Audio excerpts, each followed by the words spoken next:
Happy Pride! Let's talk about guns. So I wanted to make this video because as someone who never thought that she would ever be the type to carry a gun around, it was very scary for me to try to buy one. I was very nervous, but I'm very happy with the one that I got. So if you are looking into a gun for self-defense, or if you just want to pick up a new hobby, I would like to try to explain a little bit to you about how these work so that maybe it will make you feel a little bit more comfortable. So this gun is a Rossi 38 Special dual action revolver. So this is like Old West style, very classic gun.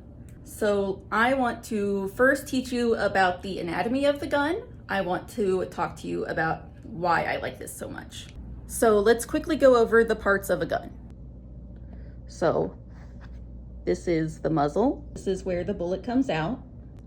This is the front sight, and you follow it back. This is the rear sight. This is the hammer. This is called the cylinder. This is where the ammunition lives. This is the cylinder release, so that's how we pop it out. Let's see if I can do this one-handed. You can see. This is a release pin, so this pushes out any casings that got left behind.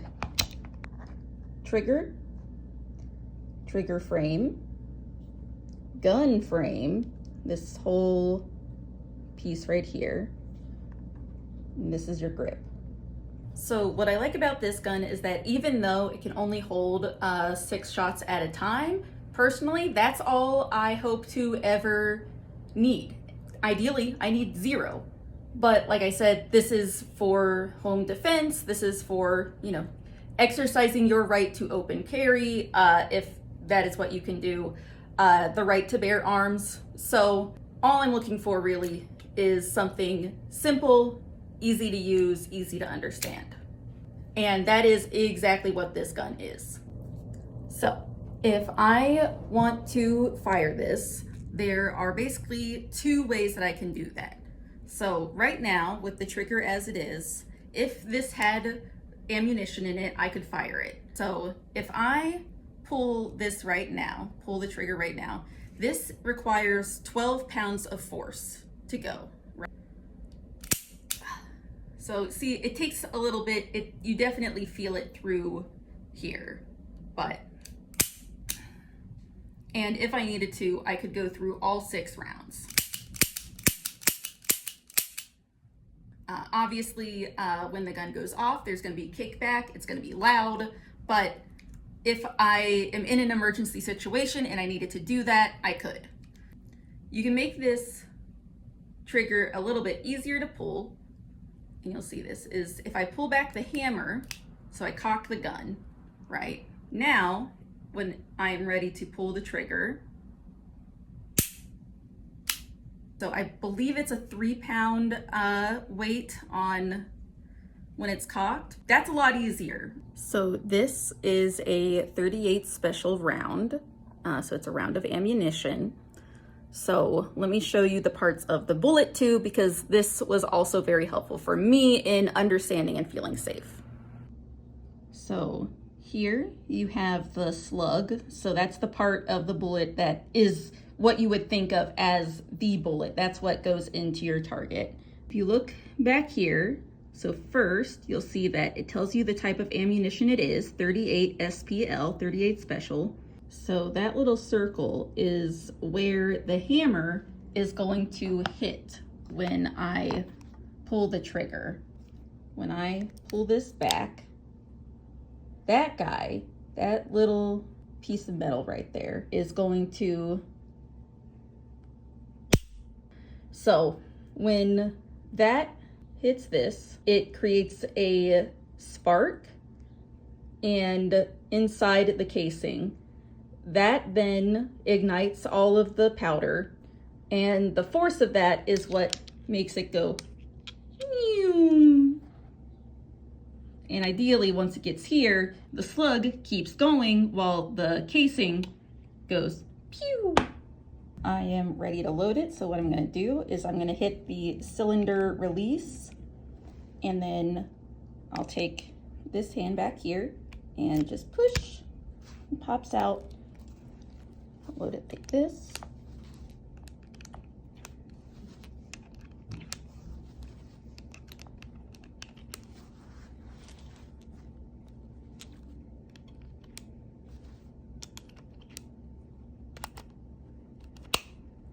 As you can see, you can tell that you have the gun loaded if you look around these edges. You can see that coppery, brassy part of the bullet.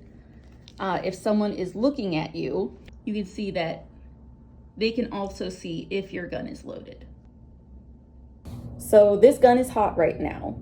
And by hot, I mean that it is loaded. I cock it. Remember how easy it is to hit this trigger right now, because it's only 3 pounds of force, right? If I pulled that, or if I bumped it, that could be really bad. That's part of why it's nice to have the dual action, because you can keep it loaded, have it ready, but at the same time, it's unlikely, if you have a proper holster and if you're carrying it correctly, it's very unlikely that this gun is going to misfire. However, right now, this is obviously very dangerous, right? Because we have the hammer, he's ready to go, he wants to hit that bullet, but what do we do now? So what I will do is I'm gonna put my thumb on the hammer and I'm gonna hold it really firm, because I know it's gonna try to go pew. You take the trigger and I'm gonna pull, and when I do that, I'm gonna feel this hammer really trying to go, but if I just slowly release,